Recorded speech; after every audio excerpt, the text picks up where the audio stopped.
Hey y'all. I meant to record this video um about a year and a half ago, and I was going to keep up with having a annual married life um conversation on YouTube because I just thought it would be good to share and be transparent the journey of what it is to be married. However, 2 years ago that didn't happen, and then we recently had our 3 year and that didn't happen. And it's still been on my mind to share and talk about it. And with the 2 years wedding anniversary, we've been together 5 years. With the 2 year wedding anniversary, um, I ended up having a heat stroke at the Botanic Gardens here in Florida, and that took me out for a while. And then we had to go and search for jobs shortly after that. And then we've been getting into the work grind of Florida. And then we were um, kind of windswept and water swept by the hurricanes Helene and Milton. And that activated all kinds of fear and trauma and weather PTSD and unhealthy coping mechanisms, especially on my partner's side of things. We lost a dear friend in between hurricanes back home in New Mexico, and we were unable to go back and visit. And that was my husband's best friend. They were both artists together. He was a elderly artist with a brilliant mind, and my husband did not take the news well. So then he ended up um, drinking to process and deal with, not even process, just to cope unhealthily with what had happened. And when our 3 year wedding anniversary came up, we ended up not really celebrating that either because we had just came out of a really, really rough patch. And really, the last year and a half, just like from heat stroke till up to last month, have been extremely difficult for us as individuals and as a married couple. Um, but I would say, based off of that, Florida has really shown up to us as a cleansing grounds, and we do believe in past lives and karma. And I feel like we came to Florida to really just shake out all the shit that our souls had been holding on to for quite a few lifetimes, whether it be as a couple, as friends, just a lot of the unhealthy patterns have gotten aired out here. And Florida has been like a blessing in disguise, even with all the hardship. I feel like our marriage has really transformed and grown in ways that it would not have been able to do in New Mexico. I feel that if we had stayed in New Mexico, our marriage would be no more. And I feel like even though this last year and a half has been brutal for me, it still has expanded us and soul stretched us in ways that I am very grateful for. I also believe in astrology. So, interestingly, the last year and a half, and actually the start of that 2 year anniversary, I went into a planetary cycle called Expect the Unexpected. And I mean, yeah, heat stroke was totally unexpected. And then it just was like one thing after another, after another, after another. And it was all things outside of me. Um, and it was like I was holding on for dear life, utilizing the coping skills and things that I believe in, like to get through all of it. Like there was so much stuff I can't even recap it because it's like a whole freaking chronology series. Like I don't know, it was intense. I know we had my car broke down twice um, during the Venus underworld transit, which was towards the end of my Expect the Unexpected. Two of our cats died within 5 weeks of each other. Um, right before that, the in-laws were here for like a alcohol intervention type scenario with the hubby. Um, then we had two hurricanes back to back, and so many people were like, "Oh, that's so not the normal in this area." Um, there was like all kinds of fears around money because we had to miss work for the storms, and there was fears around money because Chris was messing up and not getting to work on time because he was going through his quarter life crisis or whatever the heck it was. And it was just a really, really extremely tense period. And then my soul brother had a surgery that I felt super guilty about that I couldn't be there for. And we got in a huge fight, I think, before the surgery, um, about a fight that hadn't even been resolved, at least on his end in New Mexico. And that was really, really hard. Um, Unexpectedly found a long lost sibling on social media. Have not totally made the connect yet. Like they haven't opened the message, but just so much stuff, opening so many cans that I didn't realize needed opening. There was so much emotions that needed emoting. Um, with everything that happened with the alcohol, I had so much old trauma surface around my brother that I have been estranged from for a few years because of his struggles with addiction with meth and alcohol. And that just like kept me in like PTSD mode for quite a bit. There was a lot. So these last couple of years for us have been very, very difficult, from that first video I posted till now. But I still want to continue showing up and having the conversations about marriage because I feel like not enough people talk about marriage and they're not open about what they're working through. And I feel like sometimes it's in being able to talk about it and air it out and being able to relate that healing can occur for someone else. And I'm really big on transparency and honoring my experience and other people's experiences. And so here I am finally showing up. Our 3-year wedding anniversary was May 24th. It is now July. Um, and we recently got a kitten. She found us in the bushes by my work, and I feel like she's really brought in a lot of healing for my husband. He just gets so excited to come home and play with her after work, which I think that's great. There was a period after work where he was doing Recovery Dharma, which for those of you who are not familiar with it, it's a like they have in person, but it's also a virtual, more so Buddhist approach to addiction. And it's all addictions. He was doing AA as well, but he ended up liking Recovery Dharma more. But he hasn't really had to use that lately because of the kitten. And then we recently managed to purchase a new car, which was like a huge relief for us because the car that I drove here in from New Mexico was totally a wild card car and it was totally a death trap on wheels. And it was just terrifying driving that car to and from work. And that was part of the fighting with the drinking too, was he had been violating my trust with using my vehicle to go to the bar after work and not telling me about it. When the whole reason he was driving that vehicle was because his work is so much closer than my work. And we were like, well, at least we can like stretch out how long the lifespan of the vehicle is.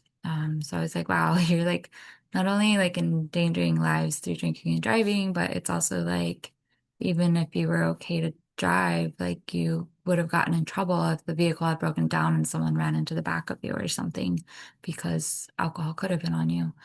Um, so there was a lot of trust issue stuff around that time, but we have worked through it. And I feel like that's another thing is trust issues come up, I think, in a lot of partnerships, because our trust gets violated when we're younger, through whether it be through our parents violating our trust, our friends violating our trust, romantic partners violating our trust. Somewhere along the way, a lot of us develop trust issues.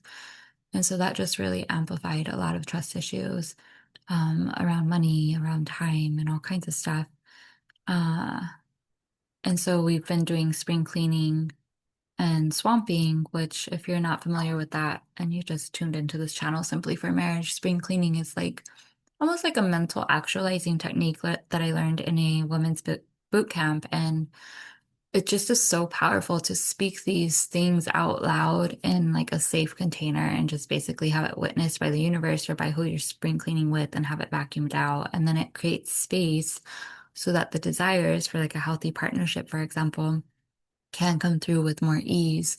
So we spring cleaned a lot on addiction, on marriage, on enjoying one another, on hating one another, on family stuff, on surrender. Surrender was a big one. We spring cleaned a lot on anger, on fear, on alcohol. Like we just spring cleaned every which way. And then um we did a lot of swamping by ourselves because I feel like that rupture in our marriage was just such a like we each needed to tend to our own things that were coming up. So we did swamping by ourselves. We did it a few times together though.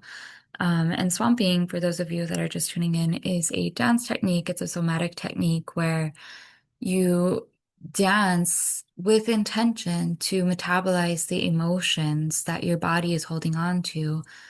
Because our fascia, the interconnective tissue of our skin, um, it stores emotions, it stores memories. And if you weren't able to healthily process something, it gets caught up in the fascia. This is why people have emotional releases after a really deep stretching session or after a massage. It's because the fascia is moving something out. So when you work with intention, you can swamp, you can dance out something that you're wanting your body to metabolize and move through. And then when the body moves it through, you don't have as much energetic charge because when you greet someone with charge, you're going to get greeted back with charge. So Chris and I had a lot of charge when we were going through things, and swamping really helped tone down the charge for both of us in our own ways. Did not make it totally go away, but it helped a lot. And each day was a decision to be together. And I feel like that's something to be spoken to. It's like, yeah, each day you do choose commitment, and love is not the only emotion in the full range of emotions. So many people are like, oh, like, I don't want them to stop loving me, or oh, I just want to be happy, or oh, the love is gone. And it's like, um, love's not the only thing there. And this person is your mirror. They're your partner. They're your soul tribe that is here to help you work shit out of yourself through their behaviors and through outing you on your behaviors. And either you can get up and caught up in the toxicity of it and be defensive and choose to turn a blind eye to things, or you can just embrace it full on with like your pen like a sword, going to that journal and writing out the father wound stuff that comes up, the mother wound stuff that comes up. Um, we've been working a lot on moving through stuff around money just because we want to work better as a team with our money, and we've come a long way. But we have big goals and we're both ambitious, and we don't want to be the starving artist archetype. We want to shift into the thriving, flourishing, exuberant artist archetype. And so, yeah, working through things on money, which money has to do with our parents as well. And then journaling about like depedestaling parents, which is really, really difficult. And I think that's a problem in a lot of marriages is one family tends to like take precedence over another family. And I don't think that's fair. Or like in the case of like myself, I don't really have a strong family presence on my side. So then it's like his side tends to kind of go into mob mentality, and there's like these weird enmeshed dynamics that um had created a lot of friction for us these first few years. And moving to Florida really helped make the dynamics more obvious, and it really helped us where Chris started to have my back more and more. Unfortunately, though, it did um, create a pretty deep rift between him and his sibling, and that still has not mended or anything. But I think having the distance from Florida to New Mexico, it's helpful, at least for us and for him, in healing what we can heal within ourselves in relation to that rift. I don't necessarily think his sibling is approaching it that way, but I feel like Florida is a cleansing grounds in the sense too that it has like all this salt water, all these magnificent plants, and um I feel like they're all here to support us, to air us out. And there's a lot of healing and energy work that goes on behind the scenes with the plant kingdom here in Florida, especially when you work with intention. So yeah, yeah. there's so much, and I am scattered in a sense too, because I haven't written all my notes down. I've just been wanting to record this video for a while, but hoping that he continues to make peace with him and his sibling being at odds, and in that making peace, that maybe that is what creates the opening for them to reconnect again in healthier, more heart-centered ways. Um, but yeah, point of that being his family had definitely, to a degree, I feel like mobbed up against me. My brother-in-law had been telling Chris right before we moved how he would divorce a woman like me, and he would be praying for Chris, basically implying that he's praying for our divorce. And he and the sibling were basically mad that I stood up for Chris, and then Chris emphasized, like with a little heart, what I had said. And it was just us having each other's back, just like they have each other's back, but I don't think they liked having it flipped on them. And then even like with the in-laws, there was a bit where I do think my mother-in-law thought I was the one contributing to the fire in that, just because she didn't bother to get the full story. Um, because that side of the family seems to all kind of gang together and gaggle together. But then when she was out here for the intervention, I think she really started to realize and click and understand that I was not the culprit. Um, and so there's been like a healing in that. And we did have some really deep woman to woman conversations, which I feel like in-laws are a really testy subject as well for married people. I've told Chris many times he's lucky in the sense that like he doesn't have to navigate the conversations that I have to navigate. And that's why it's so important for him to have my back, because it's like I'm going in it alone when I have these conversations with the in-laws, whether it's like sibling in-law or parent in-laws. Um, and meanwhile, with my side of the family, it's like my dad is not in the picture. He doesn't try to be in my life at all. And I just got tired of trying to get him to hear me and be accountable for how he hasn't really been a part of my life. So Chris doesn't have to deal with that. And then my maternal side of the family, he's met my mom that raised me, and they get along. And he'll do an occasional like phone call to check in with her. But like other than that, he doesn't really have to interact with anybody because there's no family visits, there's no holidays, there's no any of that. It's just primarily been his family that has taken precedence. And he did apologize at one point, when he finally realized what it is to be homesick, and because he had never had that experience. And I left home almost 20 years ago. No, not almost 20 years ago. Like 15 years ago. But I've known the feelings of homesickness, and it doesn't matter where I live. Every time I go back home to the desert, I just have this immense flood of like love and nostalgia and wanting to eat everything that I can eat that's like delicious and Mexican and yummy, because the border just has like the best food ever. Um, and yeah, he finally got a taste of that when we got to go back when we were visiting for Russell, his friend that passed, art viewing.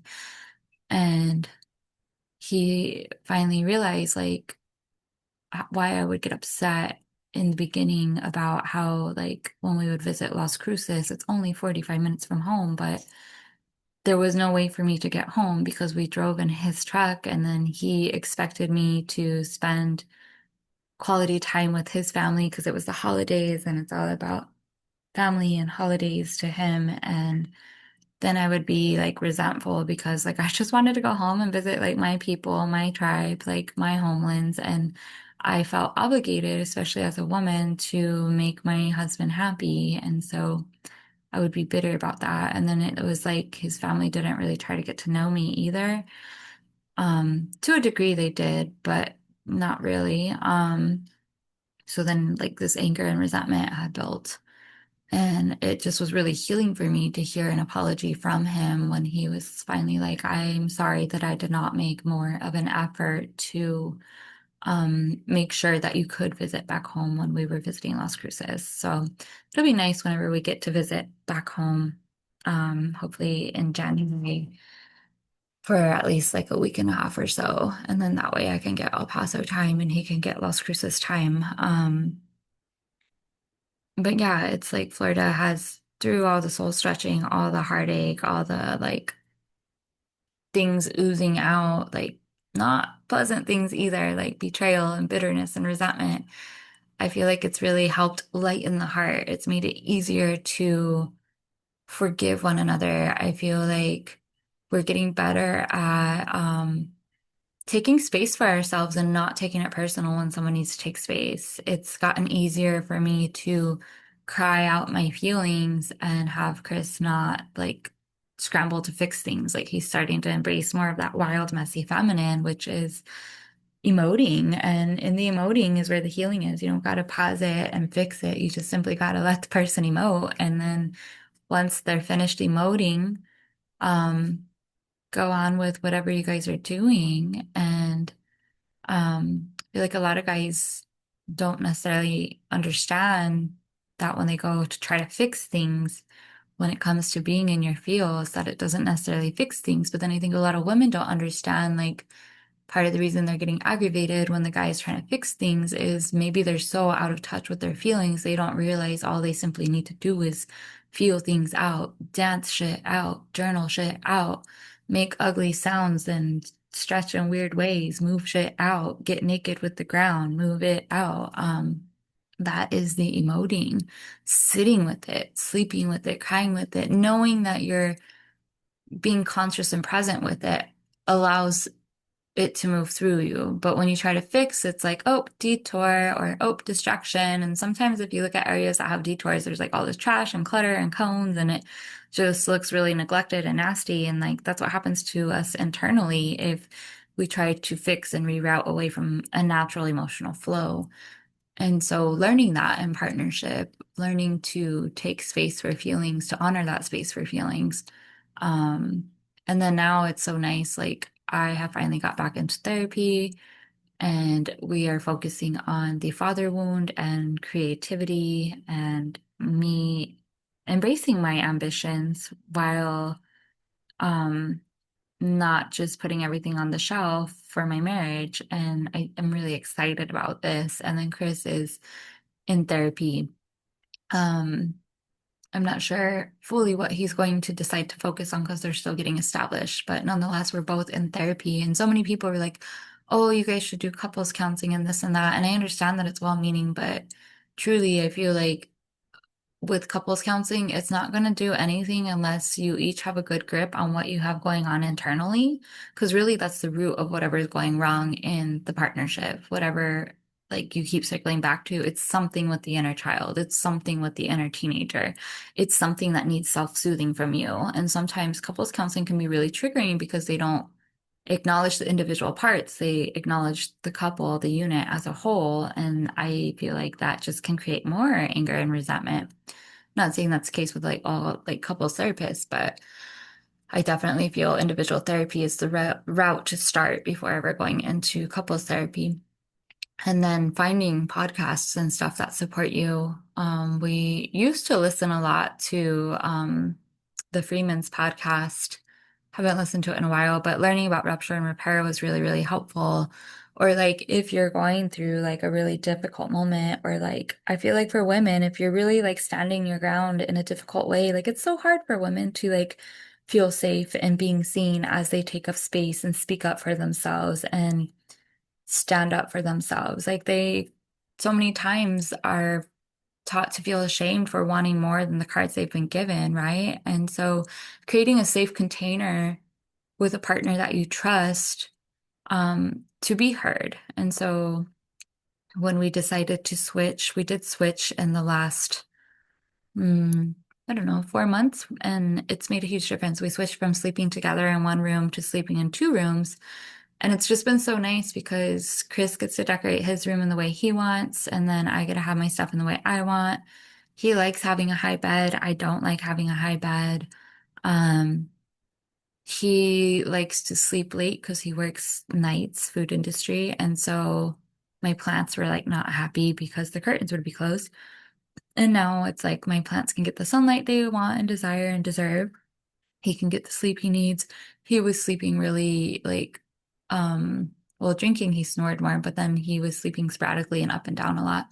So there was that combination of getting up and down and then heavy snoring. And then we would get in some nasty fights because I'd be like poking him because he was snoring. And um, I work where I got to get up early. So we're like on slightly different schedules. And so switching rooms, I felt like I was a bad person for requesting that. And I knew like he had this construct in his mind around like married people should happily sleep together. And I was like, this just isn't working. I think we need to lean into our belief systems because we both believe that we are energetically sensitive. And so it's like also that like he's going through all this inner turmoil, then I can't sleep fully because then my energy field's touching up on his.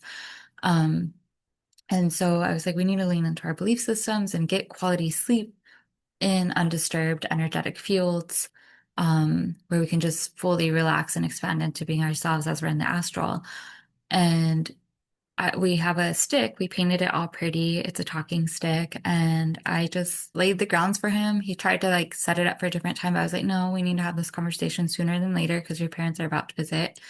And I want all this stuff moved so that way I also have like a safe space to go into if I need a breather.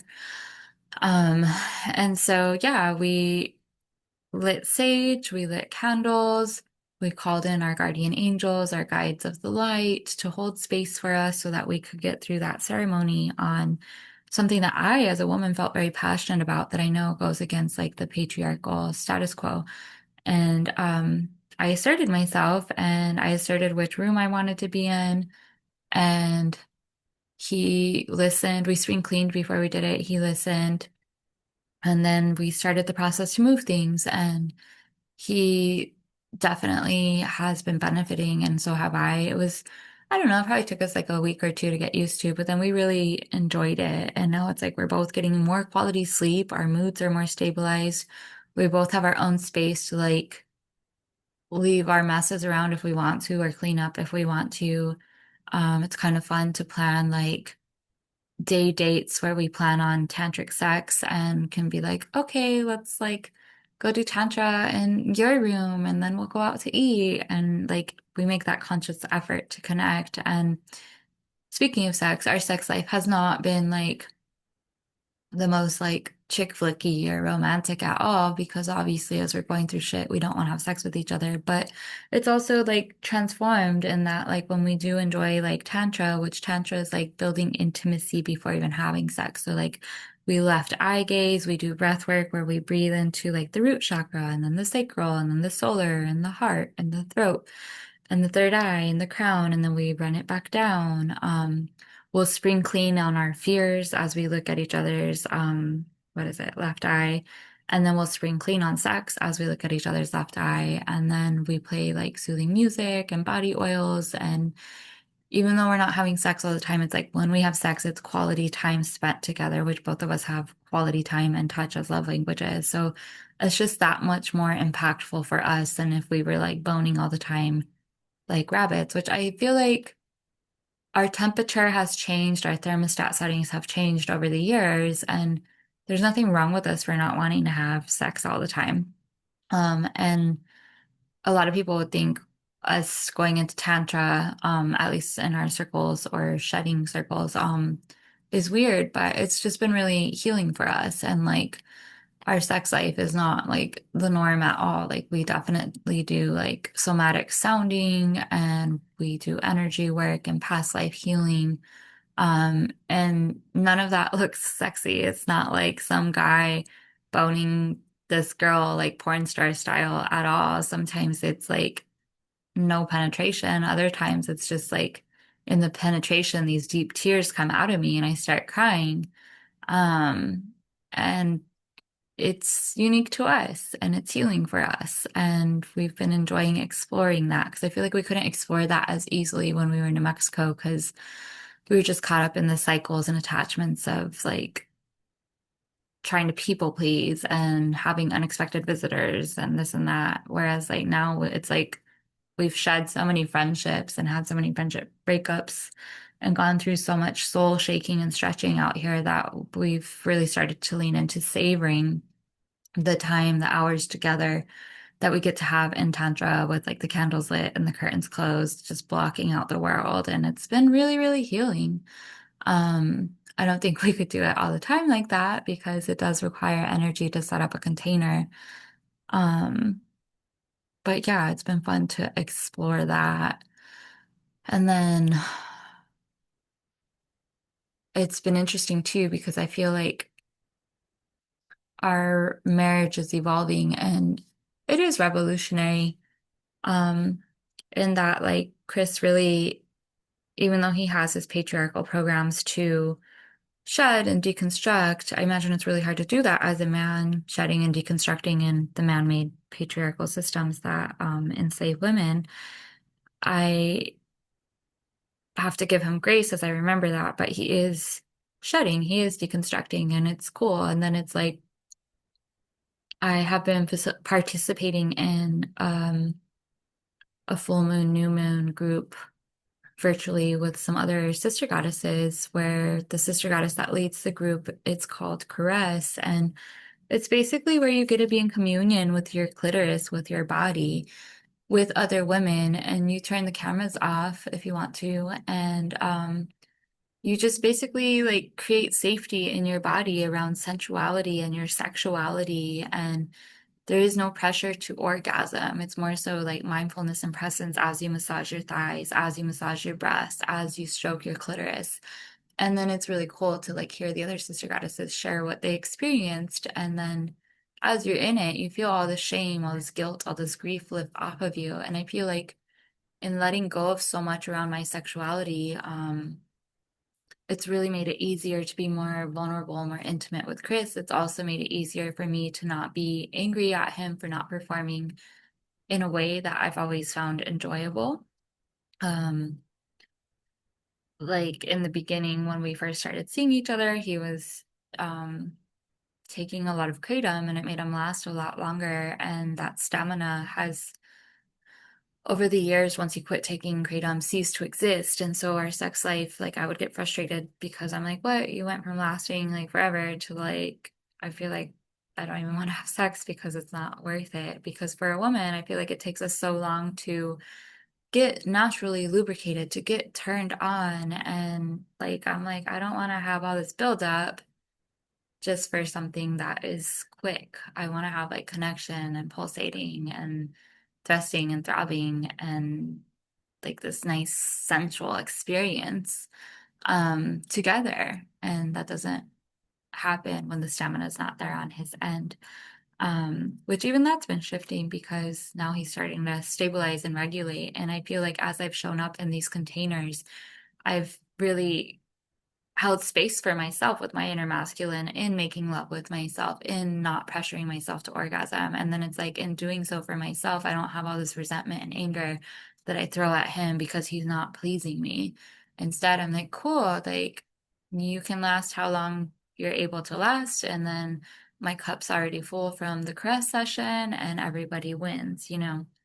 But then now, as he is stabilizing his mental health, he has been lasting longer and our sex life is improving in new ways and it's been fun to explore. And I don't think that would have been possible if I hadn't chosen to grow and explore like the containers within myself with Caress and give him the time and space he needed to get regulated and stabilized.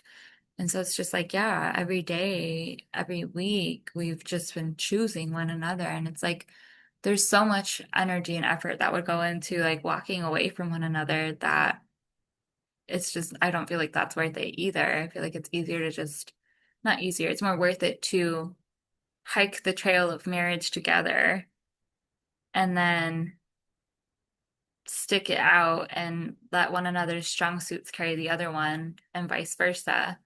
Or let both of us be messy and let God and Goddess carry us instead and just trust the process where we made these vows, we committed to each other. And it's like through ups and downs. And it's not like there's like physical abuse going on. There's not like emotional abuse consciously going on. Although, I mean, sometimes, yeah, we are guilty of being emotionally manipulative or like trying to gaslight each other because we want to protect our pride and ego. Like one of us will do it or the other. More often than not, it's the other. But still, like working through that, like it's all worth it to work through it if we don't have like harmful things physically happening or like mind games really conscious like mind games manipulating with us and creating toxicity to steepen. I think marriage is worth sticking it out if those things are not present.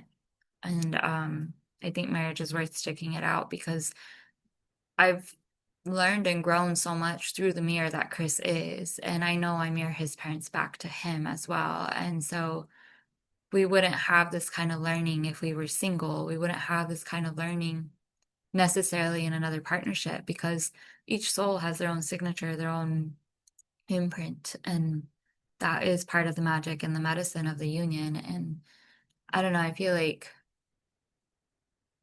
to like the people that bash marriage or oh it's just something on paper, I feel like they don't truly understand the like it's almost like Ninja Warrior that you go through together and they're just more so on the sidelines like oh that's so cool but I'll never sign up for this and it's like owning that as a married couple and understanding like we did sign up for this and we are going through the shit together and like you're not my ride or die, you're my ride and die. Like we're gonna ride together and we're gonna die together.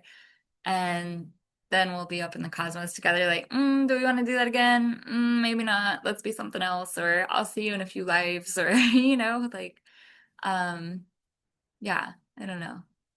I have many other things that I could say, but I think that sums up like a lot of the feelings and lessons and learnings that have been present for the 2 year and the 3 year anniversary. I also feel like as a woman, it's just like, especially in those first few years, like you do gotta use your voice and stand up for yourself in a as healthy as you can, and in an as integrated and self-aware way as you can way. You gotta speak up for yourself. You gotta do that work for yourself because you deserve it. And in so doing it, then it's like whenever you have children, it's like you teach that little girl or that little boy, like your voice matters. You deserve to be treated with respect. And then they see that, they learn that, and then they don't grow up with like all the burdens that you had to like shoulder your way through that were passed on by your ancestors. And then for the men, I think it's just so important to truly love your wife as the woman that she is like biologically and respect her pussy heart and spirit. Like she's so much more than a baby maker. She's so much more than a lay. She's so much more than a nag or a hysterical crazy bitch. Like no, no, no, no. She's a divine feminine. She has emotions. She has manifestation powers. She has a portal between her legs. And if you let her, she will guide you. You just gotta do the provisions and she'll do the manifestations. And then it's like a team effort. Like women bring so much into the world through the non-physical, and men bring so much into the world through the physical, and understanding that balance between the non-physical and physical realms, which I feel like that's something Chris and I have been leaning on too, is like I work a lot with vision boards, I work a lot with manifestation, I do a lot of energy work and spell work and visualization. That's all the energy, the unseen. It requires a lot of work to do these things. Um, and then he's doing the provisions of like stepping up financially and being the little bull that he is as a Taurus. And so then it's like bringing that earth energy of Taurus and that air energy of Aquarius together. And we have this revolution happening in our marriage that sometimes can be like disorienting or uncertain, but nonetheless, we're working through it together with like our traits, and we're embracing one another's traits and strong suits, and then pulling each other out of when we want to wallow or be big babies. Um, so there's that as well. But just like really like I feel like for the woman in this day and age, it's just so important to know your worth and be like a partner for yourself. Stand up for yourself in the way you wish a guy would stand up for you. Do the shadow work. You doing shadow work, you working on your inner masculine, looking at that father wound, that mother wound, that helps you in so many ways. It deepens your self love, your self acceptance in so many ways. And in the concept of mirroring, When you do that with yourself, your partner has no choice but to shift with you because they're only mirroring back to you the things that need adjusting within you. And I feel like for the men, like same thing, like your woman's mirroring back to you those parts of the feminine that need adjusting and shifting as well. Look at the mother wound. Are you freaking enmeshed with your mom? Maybe you should work on that.